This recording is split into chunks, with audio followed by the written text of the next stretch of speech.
नमस्कार। Welcome to vision एक्सी classes. मैं राजर्षि रॉय। आज हमारे साथ है गेट के एक्सी टॉपर AI 97 रवीश।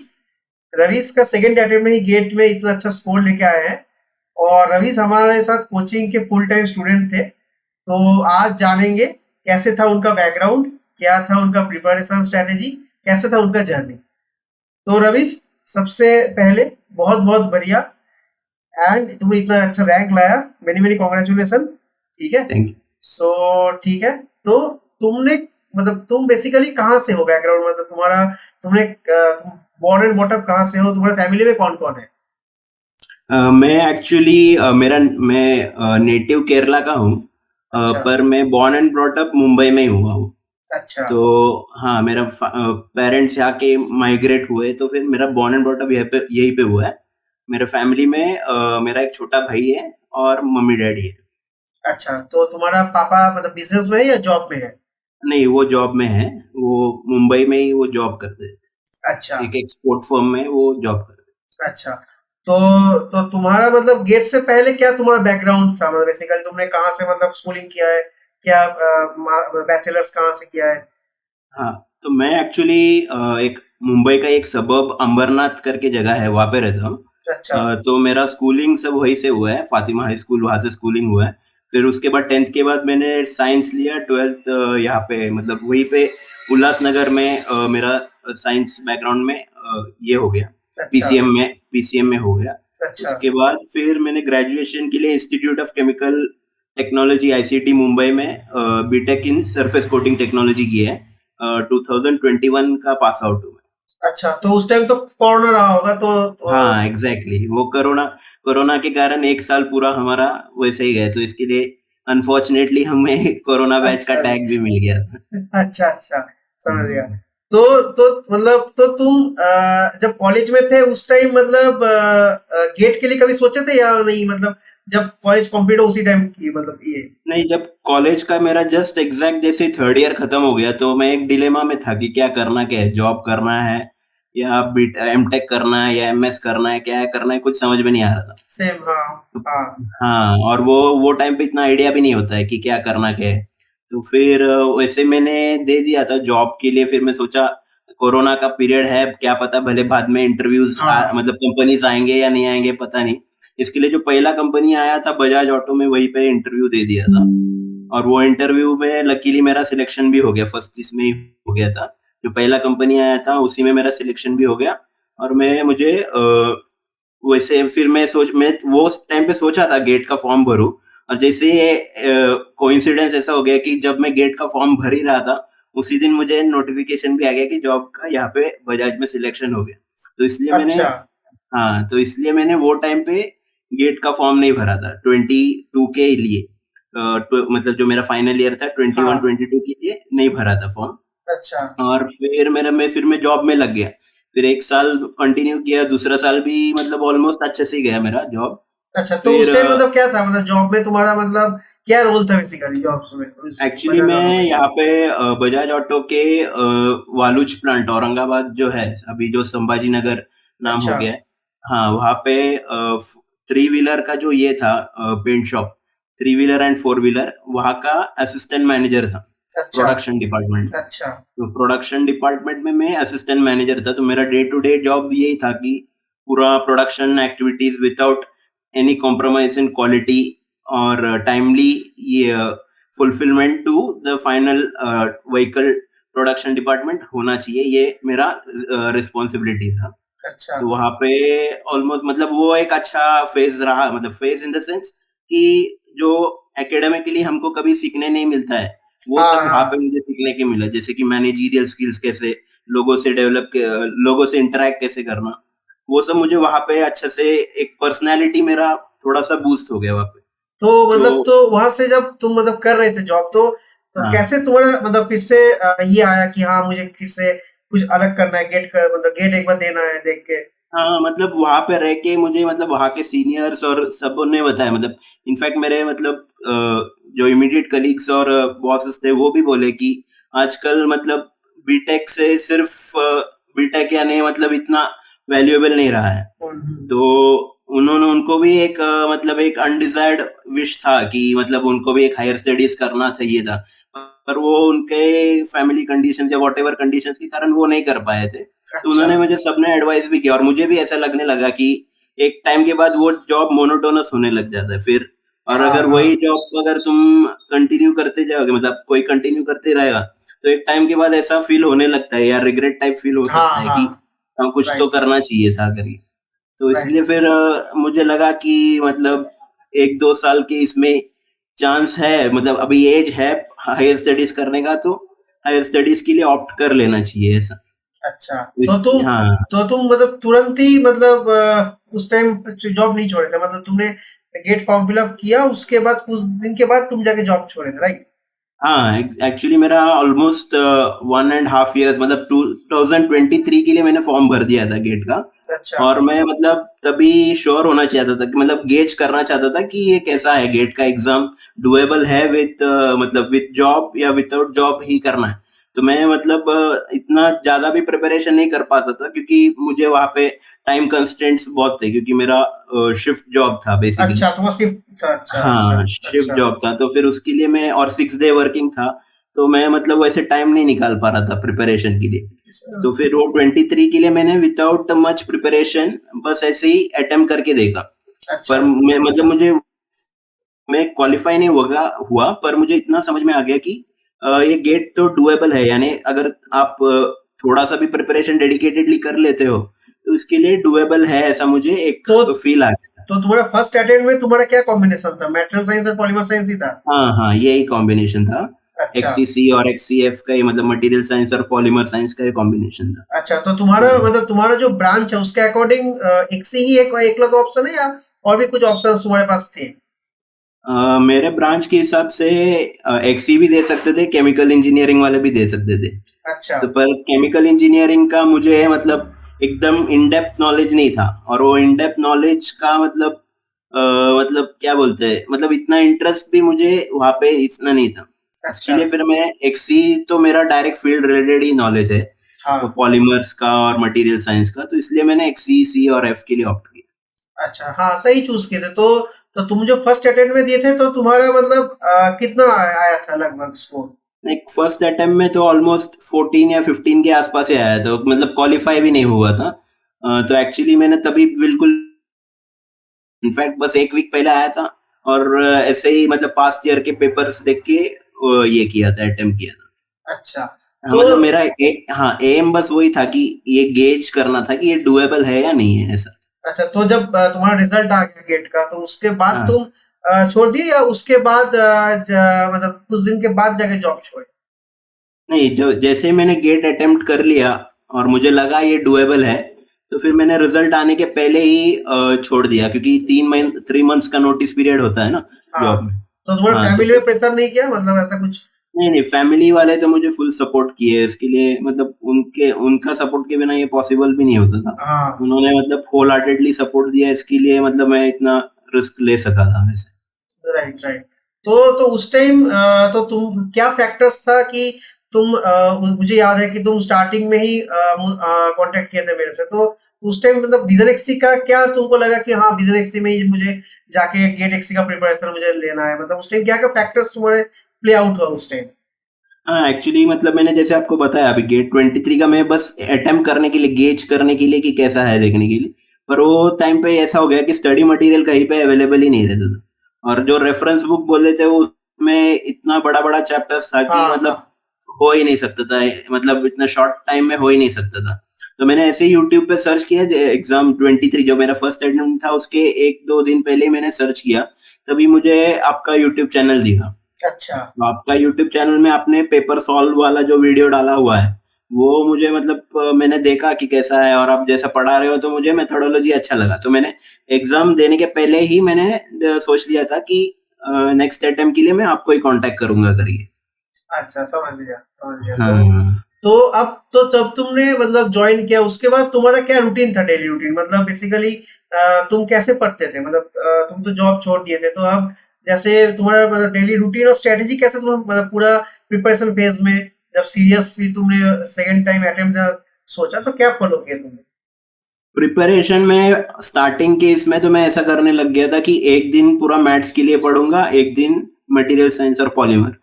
फिर मतलब वो 1-2 महीने तक कंटिन्यू रखा, फिर उसके बाद पता चला कि मतलब सिलेबस इसमें बहुत ज्यादा है, अपने मटेरियल साइंस और पॉलीमर में, और मैथ्स में भी जो सिलेबस है वो इन डेप्थ है, यानी मतलब कम है पर वो इन डेप्थ है। तो इसके लिए फिर मैं सोचा कि एक मतलब डेली लगातार 6 घंटा, मतलब ऐसा फिक्स रूटीन कुछ नहीं था, बस जितना भी देर है एटलीस्ट एक एक टॉपिक कवर कर दो। मतलब मैं डेली यहाँ पे मेरा कैलेंडर का डेट वगैरह लिखते अच्छा रहता था, और टारगेट अच्छा रखता था कि इतने के पहले इतना होना चाहिए, इतना होना चाहिए। पॉलीमर्स का हो या मटेरियल साइंस का, वो पहले कंप्लीट किया, और हफ्ते में 1-2 दिन ऐसे मैथ्स के लिए ये किया। अच्छा। तो मतलब तो बेसिकली तो तुमने स्टार्टिंग में ज्यादा डिवोट किया या प्रिपरेशन का एंड फेज में तुमने ज्यादा मतलब डिवोट किया आवर्स मतलब क्या? नहीं, हाँ, ये मैं बताना चाहता था कि ये जो है अपन प्रिपरेशन के जितना भी करो, मतलब अगर एकदम होल हार्टेडली करो ना, तो भी अगर आप लास्ट मोमेंट में भूल जाओगे तो कोई मतलब नहीं होता प्रिपरेशन का। तो हम्म। इसके लिए इसमें बहुत बड़ा इंपॉर्टेंट फैक्टर है कि रिवीजन कितना करना है, मतलब इसके लिए रिवीजन जितना होगा आपका, वो उतना आपको एंड मोमेंट में रिकलेक्ट कर पाओगे। तो रिवीजन पे मेरा मतलब मेन फोकस था, और मतलब स्टार्टिंग में भले ही मैं इतना इतना फोकस नहीं करता था, और जब एग्जाम के 2-3 मंथ पहले था तो उसमें मेरा एकदम ये था कि मोबाइल वगैरह स्विच ऑफ करके और ये सब करके फुल होल हार्टेडली डेडिकेटेडली, तभी मेरा अच्छा मतलब हाँ, प्रिपरेशन इंटेंसिटी मेरा लास्ट के 2-3 महीने में ही ज्यादा हुआ था अच्छा। तो कंपेयर टू फर्स्ट 2-3। अच्छा तो क्या लगता है कि एक स्टूडेंट को मतलब कोचिंग कितना हेल्प करता है मतलब प्रिपरेशन में? हाँ, गेट एक्सी के लिए एटलीस्ट मैं बोलूंगा कि विदाउट प्रिपरेशन, विदाउट कोचिंग बहुत मुश्किल है क्लियर कर पाना। क्योंकि अच्छा। मैंने बहुत जनों को देखा है जो एकदम टॉप टॉप रैंकर्स रहे, रैंक होल्डर्स रहे, पर वो विदाउट प्रिपरेशन अटेम्प्ट करने जाते हैं, और इतना मार्क्स नहीं आते उनके गेट में। मतलब 30, मतलब नियर और लेस, मतलब क्वालिफाई, जस्ट क्वालिफाई हो जाते, या क्वालिफाई भी नहीं होते। तो ये मतलब रैंक होल्डर्स के साथ हो रहा था। तो इसमें गेट एक्सी में कोचिंग का बहुत ज्यादा जरूरत है, क्योंकि मेन प्रॉब्लम ये है कि तुमको कहाँ से पढ़ना है वही नहीं पता है, क्या पढ़ना है हाँ वो भी नहीं पता है। हाँ तो मतलब आपका जो है विजन एक्सी का जो है कोचिंग, आपने पूरा मतलब हर एक टॉपिक को कंसाइज, यानी ज्यादा इसमें नहीं, मतलब ऑलमोस्ट 40 to 45 पेजेस में आपने पूरा ये कर लिया, सब चैप्टर्स का नोट्स बना के रख दिए।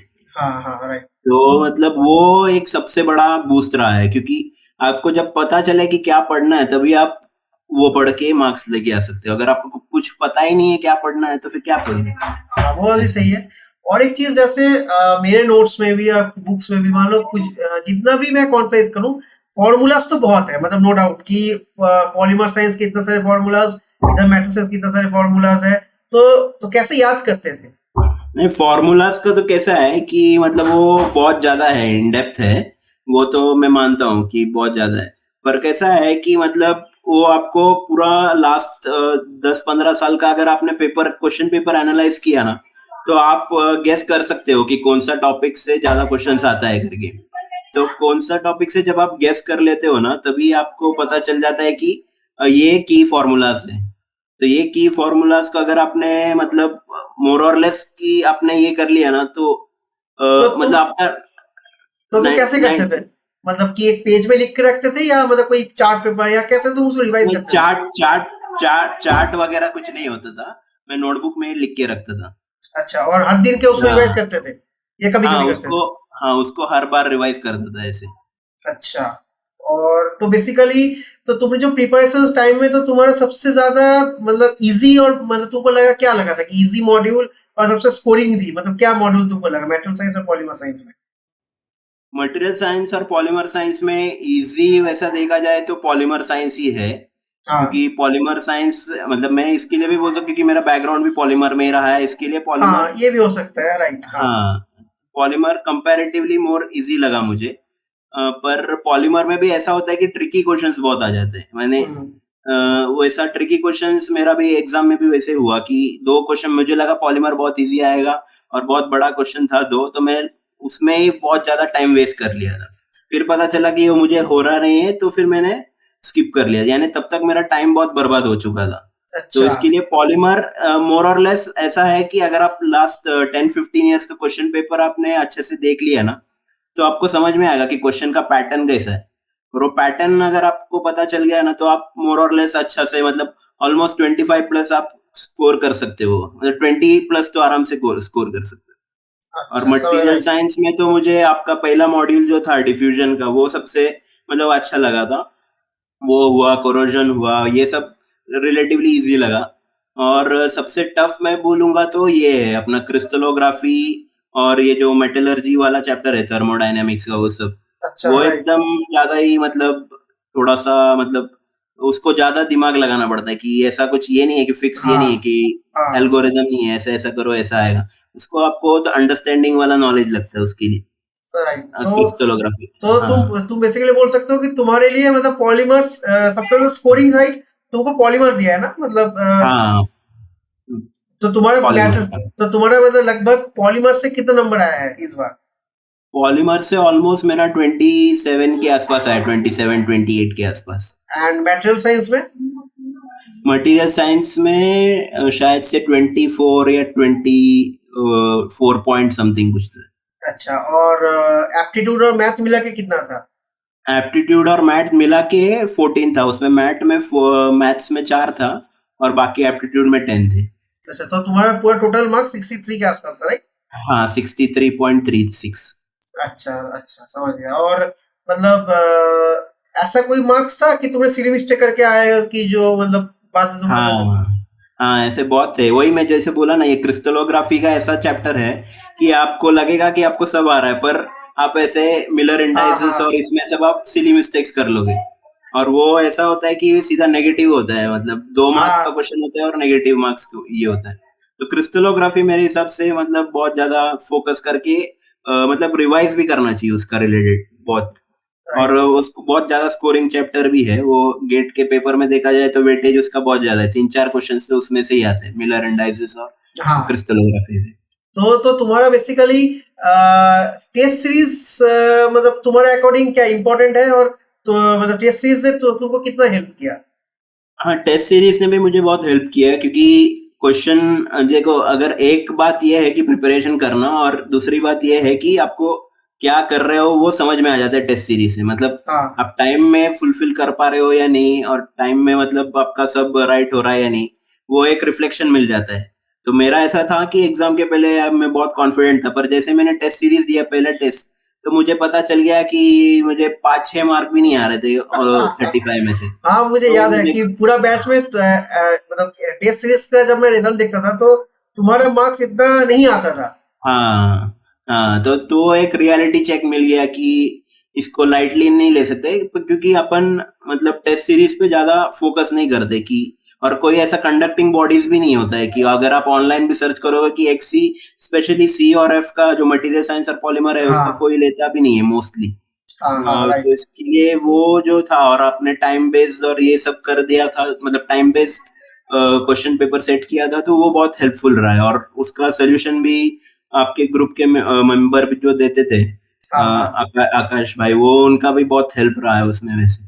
तो मतलब जो हम लोग जैसे डाउट क्लियरिंग सपोर्ट देते तो बेसिकली मतलब कितना हेल्प हुआ?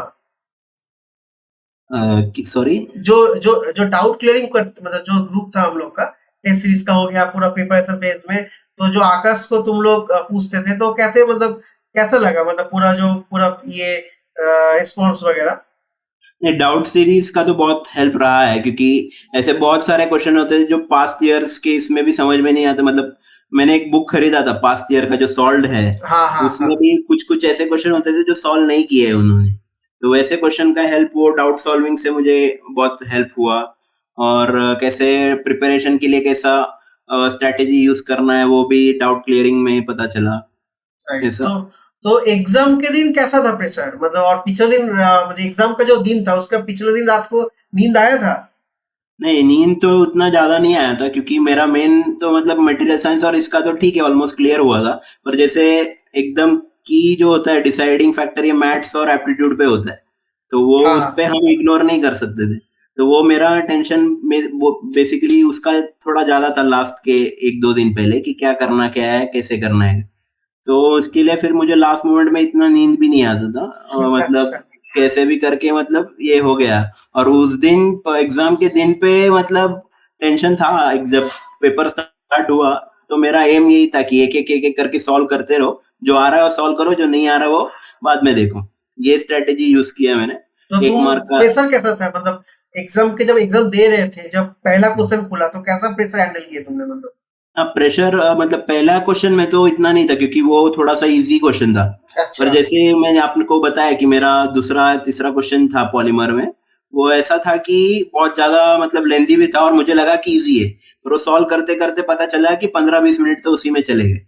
तो हाँ। वो अच्छा। तभी थोड़ा प्रेशर आ गया कि यार अभी क्या करूंगा, क्योंकि वो फिर वो 2 महीने अटेम्प्ट भी नहीं किए थे। अच्छा।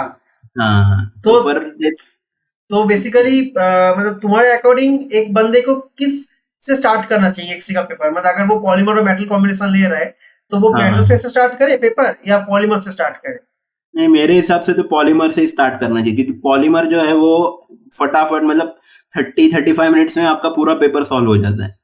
मतलब राइट। अगर आपने डेडिकेटेडली प्रिपेयर किया हो ना तो एटलीस्ट मतलब 85% क्वेश्चंस तो आप 30-35 मिनट्स में ही आप सॉल्व कर पाओगे।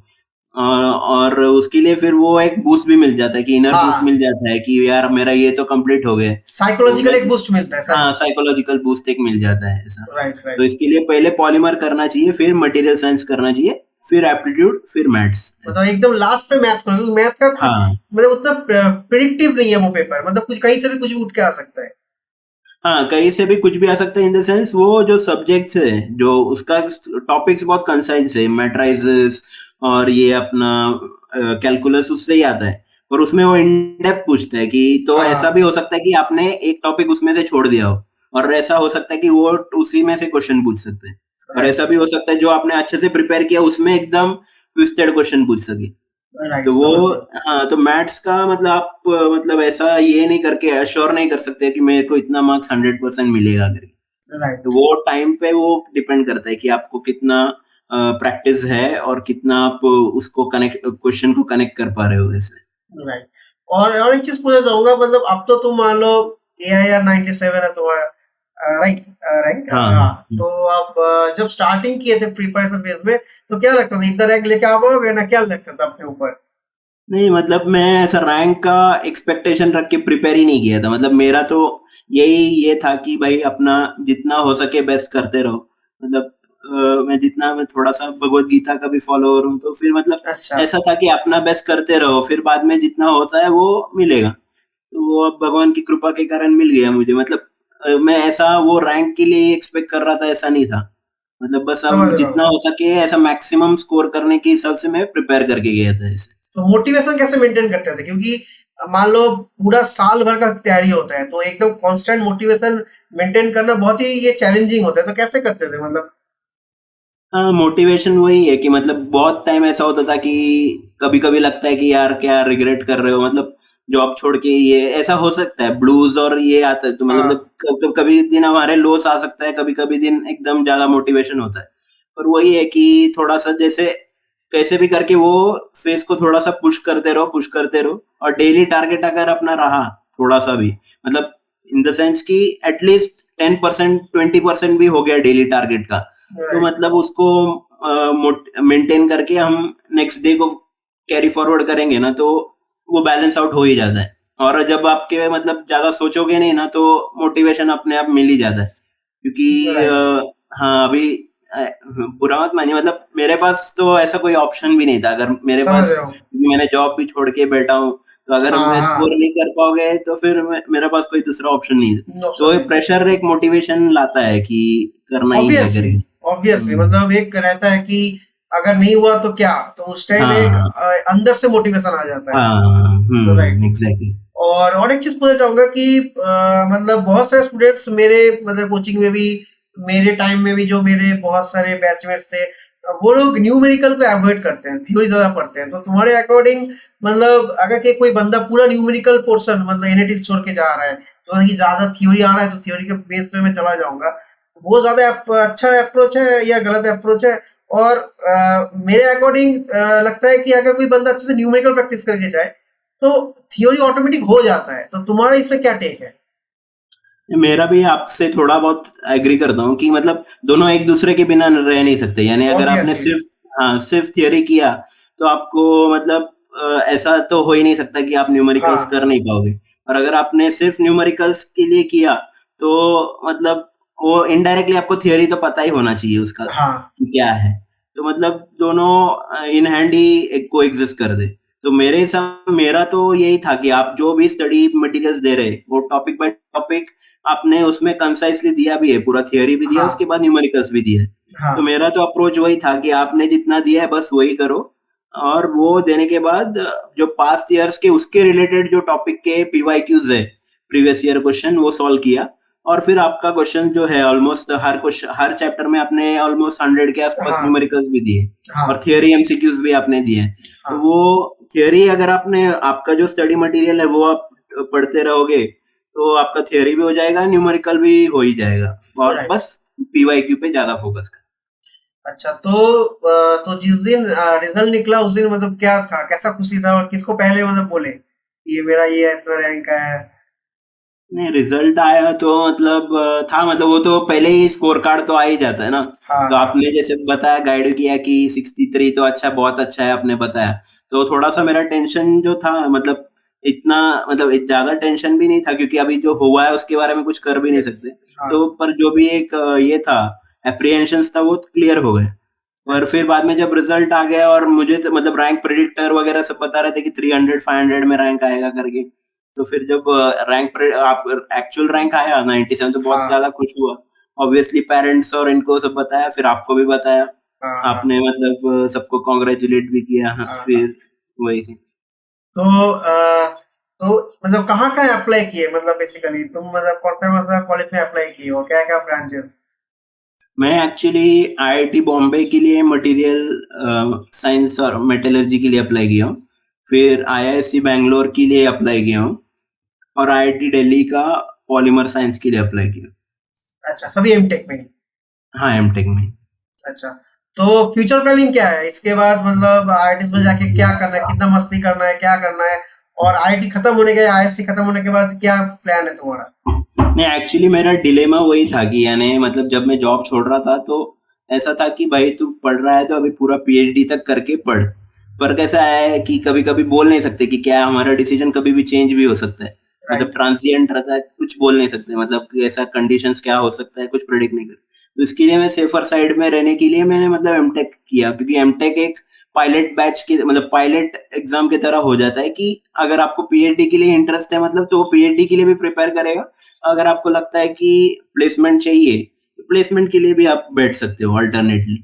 राइट। तो वो एक मतलब एक क्वेश्चन टाइप है। अगर मैं इनकेस डायरेक्टली पीएचडी के लिए जाता हूँ और मुझे पता चलता है कि यार मुझे लॉन्ग टर्म में पीएचडी करना ही नहीं है, तो फिर हाँ हाँ, तो फिर वो एक, वैसे आपने भी उसी तरह गाइड किया कि मतलब ऐसे कॉलेजेस चूज करो जहाँ पे हाँ, अच्छा ये है, प्लेसमेंट है, अपॉर्चुनिटीज है ऐसे। क्योंकि पीएचडीज भी सब जगह अच्छे नहीं हुए, क्योंकि जब पीएचडी कोई बंदा कर लेता है उसके बाद उसको चाहता है कि वो फॉरेन से पोस्ट डॉक करे। अब कोई कोई हाँ, आईआईटीज में मान लो जो न्यू आईआईटीज है वो, या मान लो अलग अदर कॉलेज जैसे एनआईटीज हो गया, तो उसमें कोई कोई ब्रांच में जैसे होता है कि उन्होंने मतलब मान लो कोई बंदा फर्स्टेड हो जाता है 5 साल, और किसी किसी का 5 साल में कंप्लीट भी नहीं होता है। ठीक है, तो किसी का 6 7 साल लग जाता है, अब उसको स्टाइपेंड मिलना बंद हो गया है। अब जो बंदा का अच्छे से उसको मतलब पहले से उसको लगता था कि हाँ मैं कर पाऊंगा, ठीक है, बहुत सारे बंदे ऐसे ही घुस जाते हैं पीएचडी यहाँ कर लेंगे। ठीक है, तुम जो बोले वो सही कि पहले से अगर मैं एमटेक कर लूंगा तो मुझे पता चलेगा कि हाँ मेरे अंदर कितना मतलब कैपेबिलिटी है और मैं कितना इसको झेल पाऊंगा 5 साल तक, मतलब बहुत बड़ा जर्नी होता है। ठीक है, तो एक अच्छा कॉलेजेस और अच्छा अगर गाइड मिल जाए अच्छा रैंक के बदौलत, तो तुमको पोस्ट डॉक मिलने में आसानी हो जाता है। और एमटेक में भी सही बोले कि एमटेक में भी मान लो तुम बीटेक जो कर रहे थे, अगर उसके बाद अगर आईटी से एमटेक करने के बाद जो पैकेजेस ऑफर हो किया जाता है तो वो ज्यादा मिलता है और बेटर तुमको एक अपॉर्चुनिटी देता ही है। राइट। प्रोफाइल भी बेटर होता है। हाँ आर एन डी डोमेन और उसमें। हाँ राइट। अच्छा, और एक चीज पूछना, जो जो अभी तुम इतना मतलब टॉपर हो गए, तो एक जो मान लो जो प्रेशर है, ठीक है, तुम्हारी तरह मान लो जब तुम 1 2 साल पहले थे, तो उसको तुम क्या टिप्स देना चाहोगे बेसिकली गेट के रिकॉर्डिंग, और क्या स्ट्रेटेजी, क्या प्लानिंग? मैं बस एक्सी के लिए बोल सकता हूँ, क्योंकि एक्सी के लिए मतलब मेरे हिसाब से बस आपका नोट्स पहला नंबर वन पूरा A to Z जो भी है पूरा थरली होना चाहिए।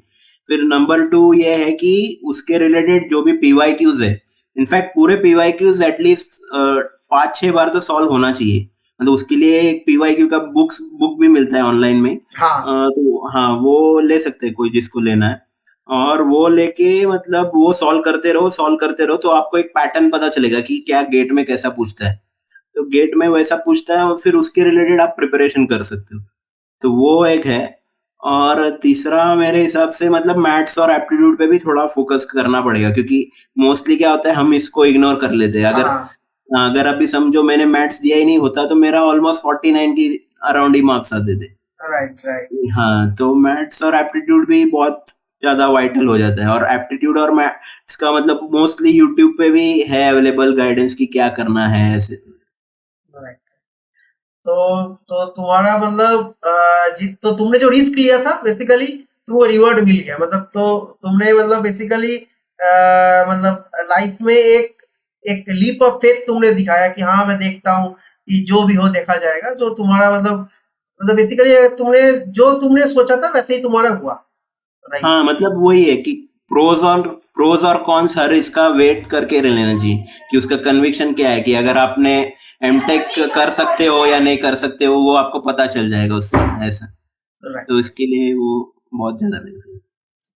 सो that's all. Thanks for viewing, we will come again.